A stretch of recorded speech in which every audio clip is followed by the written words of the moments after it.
श्रुतिस्मृतिपुराणालयं करुणालयं नमामि भगवत्पादं शङ्करं लोकशङ्करम्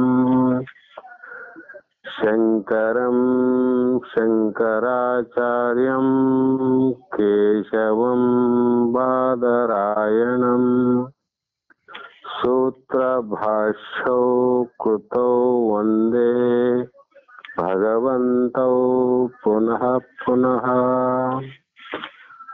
जगदादि जगद्गुರು ಸಿದ್ಧಾರೂಢ ಮಹಾಸ್ವಾಮಿಗಳ ಆರೂಢ ಜ್ಯೋತಿ ಶಿವಪುತ್ರ ಮಹಾಸ್ವಾಮಿಗಳ ಶ್ರೋತ್ರಿಯ ಬ್ರಹ್ಮನಿಷ್ಠ ಸದ್ಗುರು ಬಸವಾನಂದರ ಶ್ರೀ ಚರಣಗಳಿಗೂ ಅನಂತ ದೀರ್ಘ ದಂಡ ಪ್ರಣಾಮಗಳನ್ನು ಸಮರ್ಪಿಸುತ್ತ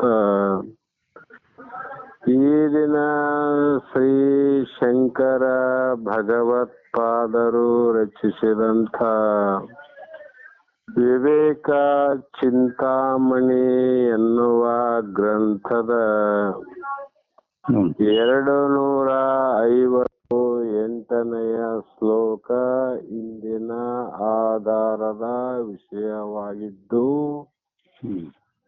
ಈ ಶ್ಲೋಕದಲ್ಲಿ ಆಚಾರ್ಯರು ನೀನು ಯಾವ ರೀತಿ ಭಾವನೆ ಮಾಡಿ ಮನನವನ್ನ ಮಾಡಬೇಕು ಅನ್ನುವ ವಿಚಾರವನ್ನ ಆಧಾರವಾಗಿಟ್ಟುಕೊಂಡು ಹಿಂದಿನ ಕೆಲವು ಶ್ಲೋಕಗಳನ್ನ ಹೇಳಿ ಅದರ ಭಾಗವೇ ಮುಂದುವರೆದು ಯಾವ ಬ್ರಹ್ಮ ಅನ್ನುವಂಥದ್ದು ಅದು ಬೇರೆಯಲ್ಲ, ಅದು ನೀನೇ ಆಗಿ ಇರುವಿ. ಕಾರಣ ಅಸ್ತ ಭೇದ ಮನ ಉಪಸ್ಥ ಲಕ್ಷಣಂ ನಿಸ್ತರಂಗ ಜಲರಾಶಿ ನಿಶ್ಚಲಂ ನಿತ್ಯ ಮುಕ್ತ ಮೈವಿಕ್ತ ಮೂರ್ತಿ ಯದ್ ಬ್ರಹ್ಮ ತತ್ವಮಸಿ ಭಾವಯಾತ್ಮನಿ ಅಂತ ನೀನು ಈ ಪ್ರಕಾರವೇ ಅನುಸಂಧಾನವನ್ನ ಮಾಡು. ಅಸ್ತಭೇದಂ ಅಂದ್ರೆ ಹಸ್ತ ಅಂದ್ರೆ ಕೈ, ಪಾದ ಅಂದ್ರೆ ಕಾಲು. ಈ ರೀತಿ ಕೈಯಿಗೂ ಮತ್ತು ಕಾಲಿಗೂ ಭೇದವಿದೆ, ಕಣ್ಣಿಗೂ ಕಿವಿಗೂ ಭೇದವಿದೆ. ಇದೇ ಪ್ರಕಾರ ಅನಪಾಸ್ಥ ಲಕ್ಷಣಂ, ಇವು ಭೇದದಿಂದ ತೋರುವ ಕಾಣುವ ಎಲ್ಲವೂ ನಾಶವಾಗುವವು. ಆದರೆ ಬ್ರಹ್ಮಗೆ ಹಸ್ತನೂ ಇಲ್ಲ, ಪಾದನೂ ಇಲ್ಲ, ಯಾವ ಅವಯವಗಳು ಇಲ್ಲದೆ ಇರುವುದರಿಂದ ಬ್ರಹ್ಮನಲ್ಲಿ ಯಾವ ಕೈ ಕಾಲಿನಂತೆ ಕಣ್ಣು ಕಿವಿಗಳಂತೆ ಭೇದ ರಹಿತವಾದದ್ದು ಆ ಬ್ರಹ್ಮ. ಅದಕ್ಕಾಗಿ ಭೇದದಿಂದ ತೋರುವುದಕ್ಕೆ ನಾಶವಿದೆ ವಿನಃ ಭೇದವಿಲ್ಲಂತ ಬ್ರಹ್ಮನಿಗೆ ನಾಶವಾಗದ ಸ್ವರೂಪವುಳ್ಳದ್ದು. ಅಂದರೆ ಅದಕ್ಕೆ ನಾಶತ್ವ, ನಷ್ಟತ್ವ, ಸಾವು ಅನ್ನುವುದು ಇಲ್ಲ. ಹೇಗೆ ಭೇದ ಇಲ್ಲ ಅಂದ್ರೆ ಅಲೆಗಳಿಲ್ಲದ ಸಮುದ್ರದಂತೆ ನಿಶ್ಚಲವಾಗಿರುವ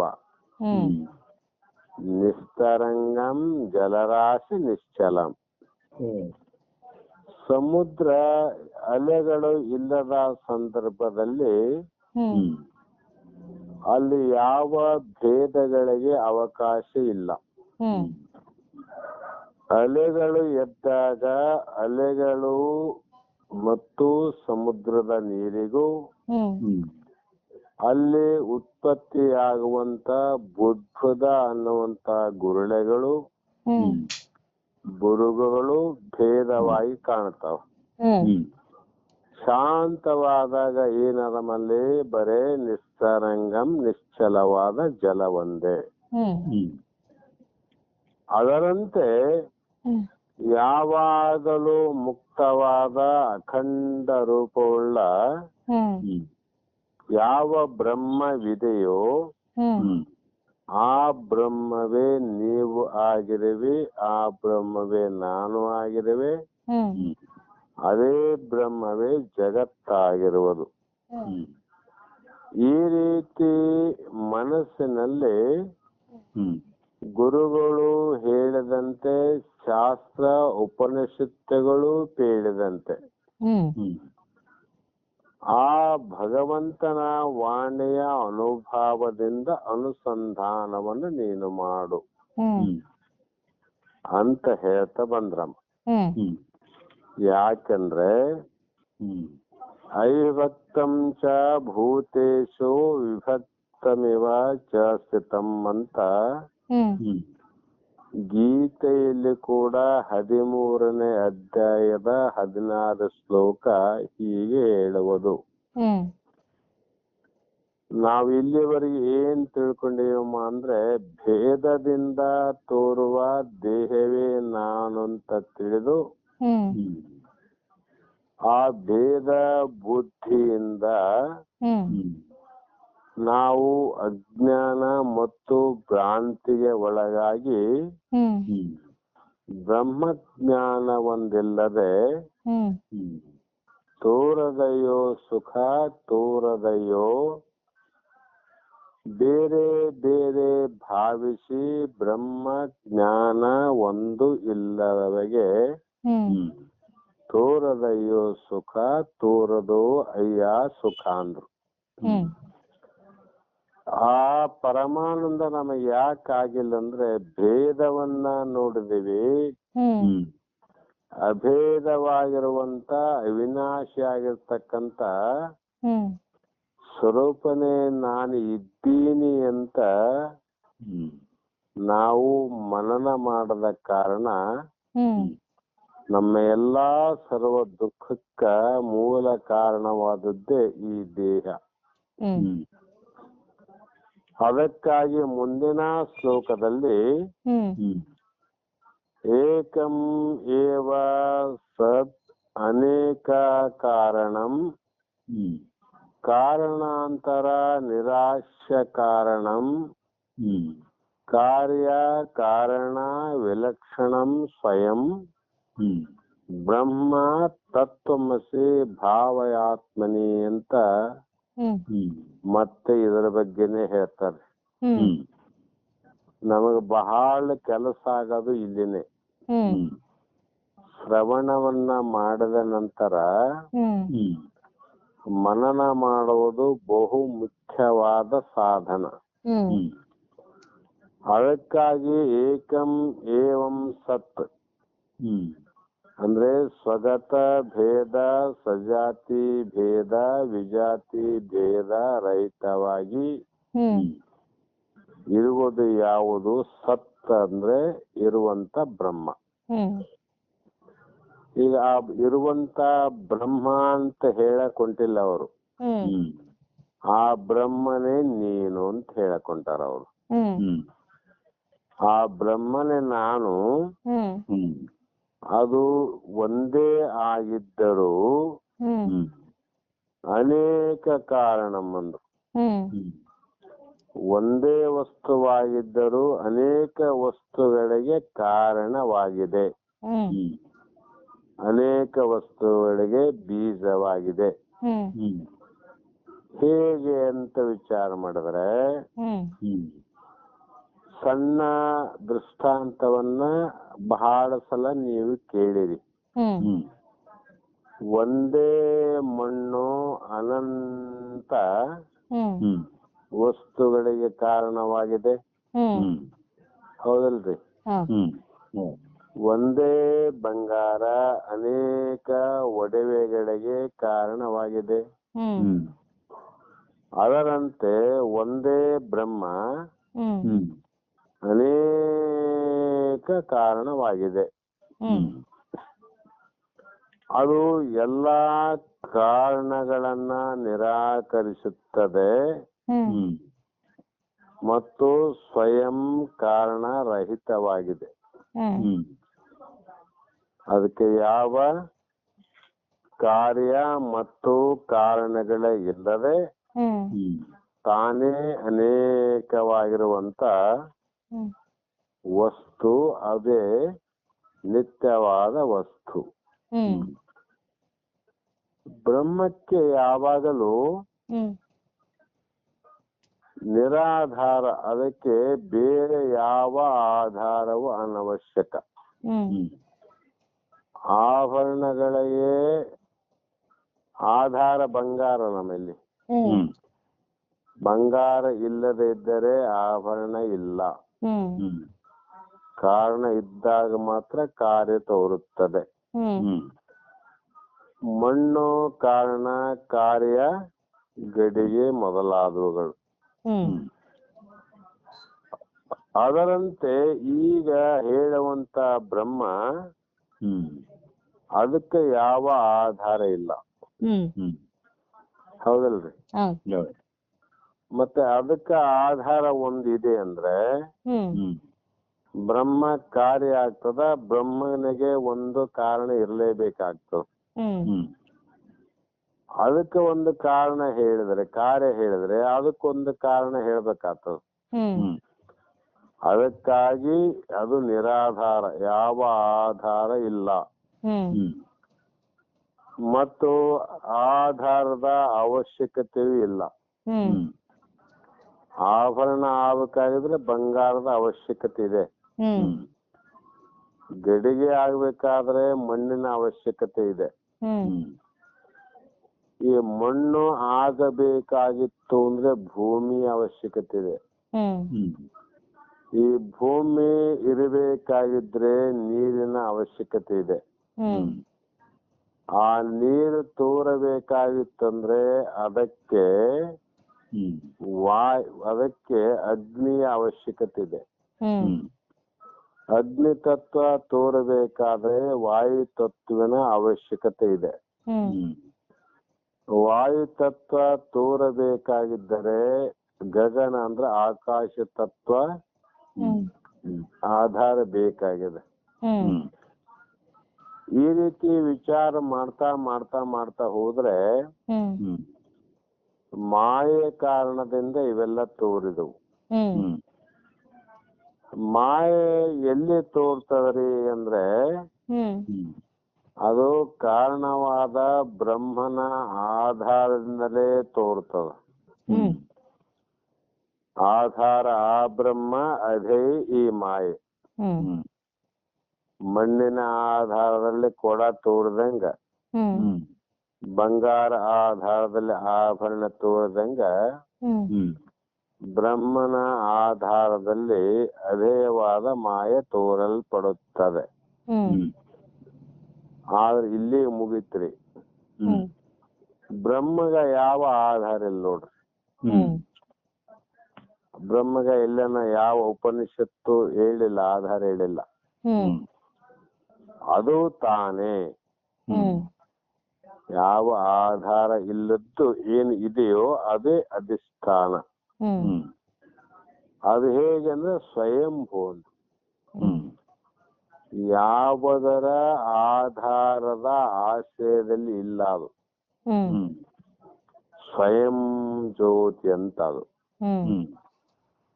ಮತ್ತೆ ಅದು ಬೇರೆ ಎಲ್ಲದಕ್ಕೂ ಕಾರಣವಾಗಿದ್ದರೂ ತಾನು ಕಾರಣರಹಿತವಾಗ್ಯದ ನೋಡ್ರಿ. ಇನ್ನೊಬ್ಬರ ಕಾರಣದಿಂದ ತೋರಂಗಿಲ್ಲ ಅದು. ಆದ್ರೆ ತಾನು ಕಾರಣವಲ್ಲದೆ ಜಗತ್ತು ಏನು ತೋರುವುದಿಲ್ಲ. ಅದರಂತೆ ನಮ್ಮ ದೇಹದಲ್ಲಿ ಇರುವಂತ ಬ್ರಹ್ಮ ಸ್ವರೂಪದ ಆಧಾರದಲ್ಲಿ ಹ್ಮ್ ಹ್ಮ್ ಅಧೇಯವಾಗಿ ತೋರುವಂತ ಈ ಹ್ಮ್ ಶರೀರದ ಸಕಲ ಅನೇಕ ಇಂದ್ರಿಯಗಳು, ಹ್ಮ್ ಹ್ಮ್ ಅನೇಕ ಭಾವನೆಗಳು, ಹ್ಮ್ ಹ್ಮ್ ಅನೇಕ ಕಲ್ಪನೆಗಳು, ಹ್ಮ್ ಹ್ಮ್ ಅನೇಕ ರೀತಿಯ ವಾಯುಗಳು, ಹ್ಮ್ ಮನ ಬುದ್ಧಿ ಚಿತ್ತ ಅಹಂಕಾರ ಕಾರಣದಿಂದ ತೋರ್ತಾವ್ರಿ. ಹ್ಮ್ ಹ್ಮ್ ಕಾರಣ ಇಲ್ಲದೆ ತೋರಕ್ ಬರಂಗಿಲ್ಲ ಅವು. ಹ್ಮ್ ಇದಕ್ಕೆಲ್ಲ ಯಾರ ಕಾರಣ ರೀ? ಬ್ರಹ್ಮವೇ ಕಾರಣ. ಹ್ಮ್ ಆದ್ರೆ ಬ್ರಹ್ಮನಿಗೆ ಯಾವ ಕಾರಣ ಇಲ್ಲ. ಹ್ಮ್ ಹ್ಮ್ ಅಂಥ ಬ್ರಹ್ಮ ಸ್ವರೂಪವೇ ನಾವಾಗಿದ್ದು ಹ್ಮ್ ಹ್ಮ್ ನಾನತ್ವದ ಕಾರ್ಯರೂಪವಾದ ದ್ವೈತ ಪ್ರಪಂಚದ ದೃಷ್ಟಿಯಿಂದ ಹ್ಮ್ ಹ್ಮ್ ಜಗತ್ತಿಗೆ ಬ್ರಹ್ಮವೇ ಕಾರಣವೆಂದರೂ ಹ್ಮ್ ಬ್ರಹ್ಮನೇ ಕಾರಣ ಅಲ್ರಿ. ಹೌದು. ಆದರೆ ಬ್ರಹ್ಮ ಸ್ವತಃ ಕಾರಣವೂ ಅಲ್ಲ, ಹ್ಮ್ ಹ್ಮ್ ಅದು ಕಾರ್ಯವೂ ಅಲ್ಲ, ಹ್ಮ್ ಕಾರಣವೂ ಅಲ್ಲ. ಹ್ಮ್ ಕಾರ್ಯ ಕಾರಣ ಭಾವವು ಬುದ್ಧಿಯ ಪ್ರಕ್ರಿಯೆ. ಹ್ಮ್ ಬುದ್ಧಿಯ ಒಂದು ಕ್ರಿಯೆ ವಿನಃ ಹ್ಮ್ ಹ್ಮ್ ಯಾವ ಕಾರಣವಾಗಿ ಇಲ್ಲದೆ ಇರುವಂಥದ್ದೇ ಬ್ರಹ್ಮ ಸ್ವರೂಪ.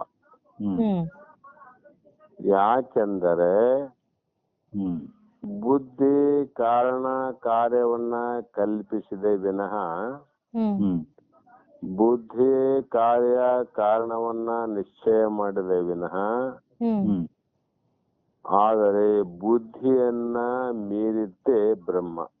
ಹ್ಮ್ ಹ್ಮ್ ಬುದ್ಧಿಯನ್ನ ತಿಳಿತೀವಲ್ಲಮ್ಮ ನಾವು. ಹೌದು. ಹೌದು. ಓಹೋ, ನನ್ನ ಬುದ್ಧಿ ಹೋಯ್ತು, ಹ್ಮ್ ಹ್ಮ್ ನನ್ನ ಬುದ್ಧಿ ಬಹಳ ಕೆಲಸ ಮಾಡಿತು. ಹ್ಮ್ ಹ್ಮ್ ಇವೆರಡನ್ನ ಜಡವಾದ ಬುದ್ಧಿ ಹೇಳೋದಿಲ್ಲ. ಹ್ಮ್ ಹ್ಮ್ ಅದರ ಹಿಂದ ಇರುವಂತ ಅರಿವೇನದ, ಹ್ಮ್ ಹ್ಮ್ ಅರಿವೇ ಎಲ್ಲವನ್ನ ತಿಳಿಯುತ್ತದೆ. ಹ್ಮ್ ಹ್ಮ್ ಅದಕ್ಕೆ ಬುದ್ಧಿಯನ್ನ ಮೀರಿದ್ದೇ ಬ್ರಹ್ಮ. ಹ್ಮ್ ಹ್ಮ್ ಜಗತ್ತಾದರೂ ಕಾರ್ಯರೂಪದ ಕೋಟಿಗೆ ಸೇರಿದ್ದು ಹ್ಮ್ ಹ್ಮ್ ಜಗದ್ರೂಪದ ಕಾರ್ಯಕ್ಕೆ ಅವಿದ್ಯಾ ವಿಷಯಕವಾದ ಮಾಯೇ ಕಾರಣ ಅಂತ. ಹ್ಮ್ ಹ್ಮ್ ಅದಕ್ಕೆ ಜಗತ್ತು ಸೃಷ್ಟಿಗೆ ಬ್ರಹ್ಮ ಕಾರಣ ಅಲ್ರಿ, ಹ್ಮ್ ಹ್ಮ್ ಜಗತ್ತು ಸೃಷ್ಟಿಗೆ ಮಾಯಾ ಕಾರಣ. ಹ್ಮ್ ಹ್ಮ್ ಅಂದಾಗ ನಮ್ಮ ಸ್ವರೂಪ ಎಷ್ಟು ದೂರ ಹೋಯ್ತಂದ್ರೆ ಹ್ಮ್ ಹ್ಮ್ ಯಾವುದಕ್ಕೂ ಒಳಗಾಗದೆ ಸೃಷ್ಟಿ ಸ್ಥಿತಿ ಲಯಕ್ಕೆ ಹ್ಮ್ ಒಳಗಾಗದೆ ಇರುವಂತದ್ದು ಯಾವುದು ಬ್ರಹ್ಮವಿದೆಯೋ ಹ್ಮ್ ಹ್ಮ್ ಅದೇ ಬ್ರಹ್ಮ ನಾವಂತ. ಹ್ಮ್ ಹ್ಮ್ ನಿನ್ನೆ ಇದೇ ಪ್ರಕಾರವಾಗಿ ಒಬ್ಬ ಶರಣರು ಪ್ರಶ್ನೆ ಮಾಡ್ತಿದ್ರಿ. ಹ್ಮ್ ಅಲ್ರಪ್ಪ, ಬಹಳ ಜನ ಹ್ಮ್ ಜಗತ್ತಿಗೆ ಬ್ರಹ್ಮವೇ ಕಾರಣ ಅಂತ ಹೇಳ್ತಾರೆ, ಹ್ಮ್ ಹ್ಮ್ ಮತ್ತ ಬ್ರಹ್ಮ ನಿರವಯವ ನಿರಾಕಾರ ಅಂತ ಹೇಳ್ತೀರಿ. ಹ್ಮ್ ಹ್ಮ್ ಮತ್ತೆ ಇದು ಹೇಗೆ ವಿಚಾರ ಮಾಡಬೇಕು ಅಂತ ಕೇಳಿದ್ರು. ಹ್ಮ್ ನೀವು ಕೇಳುವುದು ಸಹಜ. ಹ್ಮ್ ಯಾತಕ್ಕಾಗಿ ಈ ಪ್ರಶ್ನೆ ನಿಮ್ಮಲ್ಲಂದ್ರೆ ಹ್ಮ್ ಶಾಸ್ತ್ರಗಳನ್ನ ನೀವು ಕೇಳಿಲ್ಲ, ಹ್ಮ್ ಹ್ಮ್ ಕೇಳಿದ್ರು ಕೂಡ ಅದರ ಮೇಲೆ ವಿಶ್ವಾಸ ಇಲ್ಲ. ಹ್ಮ್ ಹ್ಮ್ ಮೊಟ್ಟ ಮೊದಲಿಗೆ ನೀವು ಕೇಳೋ ಪ್ರಯತ್ನ ಮಾಡಿಲ್ಲ ಅಂತ. ಹ್ಮ್ ಅಲ್ಲಿ ಅವ್ರು ಹೀಗೆ ಹೇಳಿದ್ರು, ಇವರು ಹೀಗೆ ಹೇಳಿದ್ರು, ಹ್ಮ್ ಬರೇ ಚರ್ಚೆ ಮಾಡ್ಲಿಕ್ಕೆ ಸಮಯ ಕಳೆಯಲಿಕ್ಕೆ ಹ್ಮ್ ಹ್ಮ್ ಅಜ್ಞಾನಿಗಳು ಯಾವುದೇ ವಿಷಯದಲ್ಲಿ ಮಗ್ನರಾಗಿ ಸಮಯ ಕಳೀತಾರಮ್ಮ. ಹ್ಮ್ ಹ್ಮ್ ಇವು ಕೆಲವು ಜನ ಅದರಲ್ಲಿ ಉತ್ತಮರು ಅಂತ ಅನ್ನಿಸಿಕೊಳ್ಳೋದಕ್ಕೋಸ್ಕರವಾಗಿ ಹ್ಮ್ ಹ್ಮ್ ಯಾವುದೋ ಒಂದು ಕಟ್ಟೆಯ ನೆರಳಿನಲ್ಲಿ ಕುಂತು ಹ್ಮ್ ಹ್ಮ್ ತತ್ವದ ವಿಚಾರವನ್ನು ಮಾಡೋದು ತಮ್ಮಷ್ಟಕ್ಕೆ ತಾವೇ. ಹ್ಮ್ ಹ್ಮ್ ಜಗತ್ತು ಬ್ರಹ್ಮನಿಂದನೇ ಆಗ್ಯದ. ಹ್ಮ್ ಆದ್ರೆ ಬ್ರಹ್ಮ ಯಾವ ಬ್ರಹ್ಮನಿಂದ ಆಗ್ಯದ ಅಂತ ಅರ್ಥ ಮಾಡ್ಬೇಕಂದೆ. ಹ್ಮ್ ಇದು ಚತುರ್ಮುಖ ಬ್ರಹ್ಮನಿಂದ ಸೃಷ್ಟಿ ಅಂತ ಹೇಳಿದ್ರೆ ವಿನಃ ಹ್ಮ್ ಹ್ಮ್ ಪರಬ್ರಹ್ಮನಿಂದ ಸೃಷ್ಟಿ ಆಗಿಲ್ಲ. ಹ್ಮ್ ಚತುರ್ಮುಖ ಬ್ರಹ್ಮ ಬೇರೆ, ಹ್ಮ್ ಹ್ಮ್ ಪರಬ್ರಹ್ಮ ಬೇರೆ. ಹ್ಮ್ ಪರಬ್ರಹ್ಮ ಯಾವುದಕ್ಕೂ ಕಾರಣ ಅಲ್ಲ, ಯಾವ್ದು ಕಾರ್ಯನೂ ಮಾಡಂಗಿಲ್ಲ ಅವನಿಗೆ. ಹ್ಮ್ ಆದರೆ ಮಾಯೆ ಉಪಾದಿಯಿಂದ ಬ್ರಹ್ಮ ಆದಾಗ ಬ್ರಹ್ಮ ಸೃಷ್ಟಿಯನ್ನು ಮಾಡಿದ ಅಂತ ಅರ್ಥ ಮಾಡಬೇಕು. ಹ್ಮ್ ಹೌದಿಲ್ಲಮ್ಮ? ಹೌದು. ಹೌದು. ಮತ್ತೆ ಇಲ್ಲ ಆ ಪರಬ್ರಹ್ಮನೇ ಸೃಷ್ಟಿ ಮಾಡ್ಯಾನಂದ್ರೆ ಹ್ಮ್ ಹ್ಮ್ ಇಡೀ ಶಾಸ್ತ್ರಗಳೆಲ್ಲವೂ ಮುಳುಗಿ ಹೋಗ್ತಾವ, ಹ್ಮ್ ಹ್ಮ್ ಅನುಭವಕ್ಕೆ ವಿರುದ್ಧ ಆಗ್ತದೆ. ಹ್ಮ್ ಹ್ಮ್ ಬ್ರಹ್ಮ ಸೃಷ್ಟಿ ಮಾಡ್ಬೇಕಂದ್ರೆ ಅವನ ಅವಯವದಿಂದ ಇದ್ದಾಗ ಸೃಷ್ಟಿ ಮಾಡಕ್ ಬರ್ತದ್ರಿ. ಹ್ಮ್ ಹ್ಮ್ ಈಗ ನಾವು ಕೈಯಲ್ಲಿ ಏನನ್ನ ಹಿಡಿಬೇಕಾದ್ರೆ ಒಂದು ಕೈ ಬೇಕು, ಹ್ಮ್ ಹ್ಮ್ ನಡಿಬೇಕಾದ್ರೆ ಕಾಲು ಬೇಕು, ಹ್ಮ್ ಹ್ಮ್ ಏನಾದ್ರೂ ಮಾಡಬೇಕಾಗಿದ್ರೆ ಒಂದು ಶರೀರ ಬೇಕಾಯ್ತು. ಹ್ಮ್ ಹ್ಮ್ ಮತ್ತ ಆ ಪರಬ್ರಹ್ಮ ಅವನು ಹುಟ್ಟೇ ಇಲ್ಲ, ಅವನು ಸಾವಿಲ್ಲ, ನಿರಾಕಾರ ನಿರವಯವ ಅಂತ ಹೇಳಿದ್ಮೇಲೆ ಹ್ಮ್ ಹ್ಮ್ ಅವನಿಗೆ ಕೈ ಇಲ್ಲ, ಕಾಲಿಲ್ಲ, ಬೆರಳಿಲ್ಲ, ಹ್ಮ್ ಹ್ಮ್ ಮತ್ತ ಅವನಿಗೆ ಜಗತ್ ಹೆಂಗ ಸೃಷ್ಟಿ ಮಾಡಕ್ ಬರ್ತದ್ರಿ? ಹ್ಮ್ ಮತ್ತೆ ಸೃಷ್ಟಿ ಆಗದ ಜಗತ್ತೀಗ ಹ್ಮ್ ಯಾರು ಮಾಡಿದ್ರಿ ಅಂದ್ರೆ ಅದು ಬ್ರಹ್ಮ ಸೃಷ್ಟಿ. ಹ್ಮ್ ಹ್ಮ್ ಪರಬ್ರಹ್ಮ ಬೇರೆ, ಬ್ರಹ್ಮ ಬೇರೆ. ಹ್ಮ್ ಹ್ಮ್ ಅವ್ರಿಗೆ ಬ್ರಹ್ಮ ಅಂದ್ಮೇಲೆ ಯಾರು ಪರಬ್ರಹ್ಮ ಯಾರು, ಬ್ರಹ್ಮ ಯಾರು ಹ್ಮ್ ಹೀಗೆ ಸಂಶಯಕ್ಕೆ ಕಾರಣ ಆಗತ್ರಿ. ಹ್ಮ್ ಆದ್ದರಿಂದ ಹ್ಮ್ ಮಾಯೆಯೇ ಅವಿದ್ಯಾ ವಿಷೇಕವಾದ ಮಾಯೇ ಕಾರಣ. ಹ್ಮ್ ಯಾಕಂದ್ರೆ ಜಗತ್ತಾಗಿ ತೋರ್ಲಿಕ್ಕೆ ಮಾಯೆ ಕಾರಣ. ಹ್ಮ್ ಬ್ರಹ್ಮವು ಮಾಯೆ ಮತ್ತು ಅದರ ಕಾರ್ಯಗಳಿಂದ ಭಿನ್ನವಾದದ್ದು. ಹ್ಮ್ ಮಾಯೆ ಕಾರ್ಯ, ಮಾಯೆ ಕಾರಣ. ಹ್ಮ್ ಕಾರ್ಯ ಕಾರಣಗಳಿಂತ ಬೇರೆಯಾಗಿರ್ತಕ್ಕಂಥದ್ದೇ ಹ್ಮ್ ಅದು ಪರಬ್ರಹ್ಮ. ಹ್ಮ್ ಆ ರೀತಿ ಸ್ವಯಂ ಸಿದ್ಧವಾಗಿ ಕಾರಣರಹಿತವಾಗಿ ಹ್ಮ್ ಮಿಕ್ಕೆಲ್ಲದಕ್ಕೂ ಕಾರಣವಾದ ಆ ಬ್ರಹ್ಮವೇ ನೀನಾಗಿರಬೇಕು. ಹ್ಮ್ ಅದಕ್ಕೆ ವ್ಯಾಖ್ಯಾನ ಹೇಗೆ ಮಾಡ್ಯಾರ ಮಹಾತ್ಮ ಅಂದ್ರೆ, ಹ್ಮ್ ಹ್ಮ್ ತನಗೊಂದು ಕಾರಣವಿಲ್ಲದೆ ಹ್ಮ್ ಹ್ಮ್ ಎಲ್ಲದಕ್ಕೂ ಕಾರಣವಾಗಿರತಕ್ಕಂತ ವಸ್ತು ಯಾವುದು ಇದೆಯೋ ಅದೇ ಪರಬ್ರಹ್ಮ. ಹ್ಮ್ ಹ್ಮ್ ತನಗೆ ಯಾವ ಕಾರಣ ಇಲ್ರಿ. ಹ್ಮ್ ಆ ಎಲ್ಲಾ ಕಾರ್ಯ ಮಾಡ್ತಕ್ಕಂತ ಮುಂದಿನ ಏನಾವ ಮಾಯೆಯಿಂದ ಹ್ಮ್ ಹ್ಮ್ ಅವೆಲ್ಲಕ್ಕ ಕಾರಣ ತಾನಾಗಿ ಹ್ಮ್ ಹ್ಮ್ ತಾನೊಂದು ಕಾರಣವಿಲ್ಲದೆ ಇರುವಂತ ವಸ್ತು ಯಾವುದದ ಅದು ಪರಮಾತ್ಮ ಅಥವಾ ಪರಬ್ರಹ್ಮ. ಹ್ಮ್ ಹ್ಮ್ ಈ ರೀತಿಯಾಗಿ ಅಂಥ ಬ್ರಹ್ಮವೇ ಹ್ಮ್ ಹ್ಮ್ ಗುರುನಾಥ ತತ್ವಮಸಿ ಅಂತ ಹೇಳಿದಾಗ ಆ ಬ್ರಹ್ಮನೇ ನಾನು ಇದ್ದೇನೆ, ಹ್ಮ್ ಈ ಬ್ರಹ್ಮ ಅಲ್ಲ ಹ್ಮ್ ಹ್ಮ್ ಅಂತ ಮನಪೂರ್ವಕವಾಗಿ ಚಿಂತನೆಯನ್ನ ಮಾಡು ಅಂತ ಈ ಶ್ಲೋಕದಲ್ಲಿ ಹೇಳಿದರು. ಹ್ಮ್ ಹ್ಮ್ ಅನುಸಂಧಾನ ಮಾಡು, ಚಿಂತನೆಯನ್ನ ಮಾಡು, ಧ್ಯಾನಾಸಕ್ತನಾಗು. ಹ್ಮ್ ಹ್ಮ್ ಇದು ಧ್ಯಾನ, ಇದು ಚಿಂತನೆ. ಹ್ಮ್ ಇದನ್ನ ಬಿಟ್ಟು ಬೇರೆ ದ್ವೈತವನ್ನ ಧ್ಯಾನ ಚಿಂತನೆ ಮಾಡಿದ್ರೆ ಹ್ಮ್ ಹ್ಮ್ ನಮಗೆ ಸ್ವರೂಪ ಸಾಕ್ಷಾತ್ಕಾರದ ಆನಂದ ಆಗುವುದಿಲ್ಲ. ಹ್ಮ್ ಹ್ಮ್ ಕಾರಣ ಹ್ಮ್ ಹ್ಮ್ ಮುಂದುವರೆದ ಮಹಾತ್ಮರು ಹ್ಮ್ ಹ್ಮ್ ನಿರ್ವಿಕಲ್ಪಿಕ ಮನಲ್ ಅಲ್ಪ ಅಲ್ಪ ಅಕ್ಷರಂ ಹ್ಮ್ ಯತ್ ಕ್ಷರ ಅಕ್ಷರ ವಿಲಕ್ಷಣ ಪರಂ ಹ್ಮ್ ನಿತ್ಯಂ ಅವ್ಯಯ ಸುಖಂ ನಿರಂಜನಂ ಬ್ರಹ್ಮ ಹ್ಮ್ ತತ್ವಮಸಿ ಭಾವಯಾತ್ಮನಿ ಅಂತ ಹ್ಮ್ ಹ್ಮ್ ಈ ತತ್ವಮಸೀದ ವಾಕ್ಯಗಳನ್ನೇ ಆಧಾರವಾಗಿಟ್ಟುಕೊಂಡು ಇಲ್ಲಿ ತನ ಬಂದನು ಹೇಳ್ತಾ. ಹ್ಮ್ ಹ್ಮ್ ಅಂದ್ರೆ ನಾ ಸಾಮಾನ್ಯವಾಗಿ ಆ ಬ್ರಹ್ಮನೇ ನೀನು ಇದ್ದಿ, ಹ್ಮ್ ಅಂದ್ರೆ ಆ ಬ್ರಹ್ಮ ನೀನು ಹೇಗಿದ್ದೆನ್ನುವುದನ್ನ ಹ್ಮ್ ಹ್ಮ್ ಆಚಾರ್ಯರು ವಿಶಾಲವಾಗಿ ಮುಮುಕ್ಷಗಳ ಮನಮುಟ್ಟುವಂತೆ ಹ್ಮ್ ಹ್ಮ್ ಈ ಶ್ಲೋಕಗಳಲ್ಲಿ ಹೇಳ್ತಾ ಬಂದಾರ. ಹ್ಮ್ ಹ್ಮ್ ನಿರ್ವಿಕಲ್ಪಕ ಅಂದ್ರೆ ಹ್ಮ್ ಹ್ಮ್ ಯಾವುದಕ್ಕೆ ನಾಮ ಮತ್ತು ರೂಪ ವಿಶೇಷಗಳು ಇಲ್ಲದ್ದು ಯಾವುದು ಹ್ಮ್ ಹ್ಮ್ ಅದು ನಿರ್ವಿಕಲ್ಪಕ. ಹ್ಮ್ ಮತ್ತು ಅದು ಅಪರಿಚ್ಛಿನ್ನ ಅಂದ್ರು ಅವ್ರು. ಹ್ಮ್ ಹ್ಮ್ ಅದು ಪರಿಚ್ಛಿನ್ನವಾದಂತ ವಸ್ತು ಆಗಲಿಕ್ಕೆ ಸಾಧ್ಯ ಇಲ್ರಿ. ಹ್ಮ್ ಹ್ಮ್ ಕಾರಣ ಹ್ಮ್ ಅನಲ್ಪ ಅಂದ್ರೆ ಅಪರಿಚ್ಛಿನ್ನವು, ಹ್ಮ್ ಹ್ಮ್ ಅಕ್ಷರ ಅಂದ್ರೆ ನಾಶವಾಗದೆ ಇರುವುದು. ಹ್ಮ್ ಹ್ಮ್ ಕ್ಷರ ಅಂದ್ರೇನು ನಾಶ. ಹ್ಮ್ ಅದಕ್ಕ ದೇಹಕ್ಕ ಕ್ಷರ ಅನ್ಬೇಕು. ಹ್ಮ್ ಹ್ಮ್ ನಮ್ಮ ದೇಹದಲ್ಲಿರ್ತಕ್ಕಂತ ಬ್ರಹ್ಮ ಸ್ವರೂಪಕ್ಕೆ ಅಕ್ಷರ ಅನ್ಬೇಕು ಅದು. ಹ್ಮ್ ಹ್ಮ್ ಇದು ಕಾರ್ಯ ಸಮುದಾಯ ಮತ್ತು ಮಾಯೆ ಇವುಗಳಿಗಿಂತ ಬೇರೆಯಾದದ್ದು.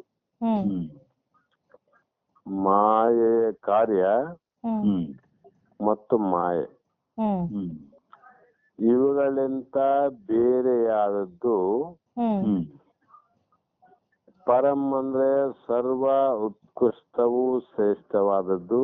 ಹ್ಮ್ ಹ್ಮ್ ಅವೇ ಸುಖಂ ಅಂದ್ರೆ ನಾಶವಾಗದ ಸವಿಯದ ಆನಂದ ರೂಪವಾಗಿರುವುದು ಹ್ಮ್ ಹ್ಮ್ ಮತ್ತು ಅಖಂಡ ಸುಖರೂಪವಾಗಿ ಹ್ಮ್ ಹ್ಮ್ ಯಾವುದೇ ರಂಜನೆ ಇಲ್ಲದೆ ನಿರಂಜನ ಸ್ವರೂಪ ಅಂದ್ರು. ಹ್ಮ್ ಹ್ಮ್ ಅದ್ಯಾವ್ದ್ರಿ? ಬ್ರಹ್ಮ. ಹ್ಮ್ ಆ ಬ್ರಹ್ಮವೇ ನೀನು ಎಂದು ಅನುಸಂಧಾನವನ್ನು ಮಾಡು. ಹ್ಮ್ ಹ್ಮ್ ಇಲ್ಲಿ ಹೇಳ್ತಕ್ಕಂತ ಮಾತು ಬರೇ ಅದನ್ನೇ ಅನುಸಂಧಾನ ಮಾಡೋದಮ್ಮ. ಹ್ಮ್ ಹ್ಮ್ ಕಾರಣ ಹ್ಮ್ ಹ್ಮ್ ಅನಲ್ಪ ಅಂತ ಹೇಳಿದಾಗ ಹ್ಮ್ ಹ್ಮ್ ಅಲ್ಪವಲ್ಲದ್ದು ಯಾವುದು, ಸಣ್ಣದು ಅಲ್ಲದ್ದು ಯಾವುದು ಇದೆಯೋ ಹ್ಮ್ ಹ್ಮ್ ಅದೇ ಅನಂತವಾದದ್ದು ಎಂದು ಅರ್ಥವ ಮಾಡಬೇಕು. ಹ್ಮ್ ಹ್ಮ್ ಸಣ್ಣದು ಯಾವ್ದ್ರಿ? ಜಗತ್ತು ಸಣ್ಣದಾದ. ಹ್ಮ್ ಹ್ಮ್ ಜಗತ್ತಿನಲ್ಲಿ ತೋರುವಂತ ವಸ್ತುಗಳು ಸಣ್ಣವಾವ. ಹ್ಮ್ ಹ್ಮ್ ಜಗತ್ತಿನಲ್ಲಿ ದೇಹ ಅನ್ನುವಂಥದ್ದು ಬಹಳ ಚಿಕ್ಕದಂತಿದು. ಹ್ಮ್ ಬಹಳ ಚಿಕ್ಕದಲ್ಲ ನಮ್ಮ ದೇಹ. ಹೌದು. ಹೌದು.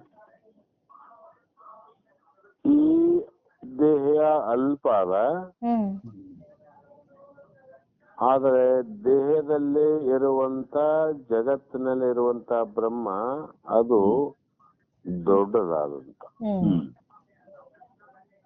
ಮತ್ತು ಅದು ನಿಸ್ಸೀಮವಾಗಿರುವುದು ವಿನ ಸೀಮಿತವಾಗಿ ಇಲ್ಲ. ಹ್ಮ್ ಹ್ಮ್ ದೇಹಕ್ಕೆ ಸೀಮಿತ ಅದ, ಅಳತೆ ಅದ, ಅಗಲ ಅದ, ಉದ್ದ ಅದ, ಎತ್ತರ ಅದ, ಹ್ಮ್ ಹ್ಮ್ ಇಷ್ಟೇ ಅಂತ ಸೀಮಿತ ಅದ. ಹ್ಮ್ ಹ್ಮ್ ಆದರೆ ಬ್ರಹ್ಮನಿಗೆ ಸೀಮಿತ ಇಲ್ಲ. ಹ್ಮ್ ಯಾಕಂದ್ರೆ ಎಲ್ಲಾ ಕಡೆ ಅದೇ ಅದಲ್ಲ. ಹೌದು. ಹ್ಮ್ ಆ ಕಾರಣ ಪರಿಚ್ಛಿನ್ನವೂ ಅಲ್ಲ. ಹ್ಮ್ ದೇಹ ಪರಿಚ್ಛಿನ್ನಗಳು. ಹ್ಮ್ ಹ್ಮ್ ಎಲ್ಲರ ದೇಹದಲ್ಲಿರುವಂತ ಬ್ರಹ್ಮ ಹ್ಮ್ ಅದು ಅಪರಿಚ್ಛಿನ್ನವಾದದ್ದು. ಹ್ಮ್ ಹ್ಮ್ ಅನಲ್ಪವೆಂದರೆ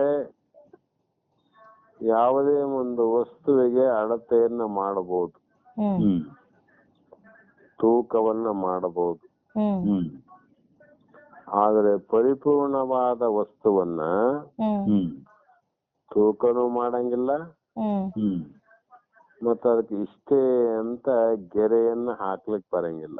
ಹ್ಮ್ ಹ್ಮ್ ಗೆರೆ ಹಾಕ್ಲಿಕ್ಕೆ ಹೆಂಗ್ ಬರ್ತದ? ಹೌದು.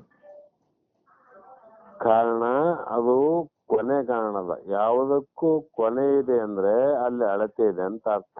ಹ್ಮ್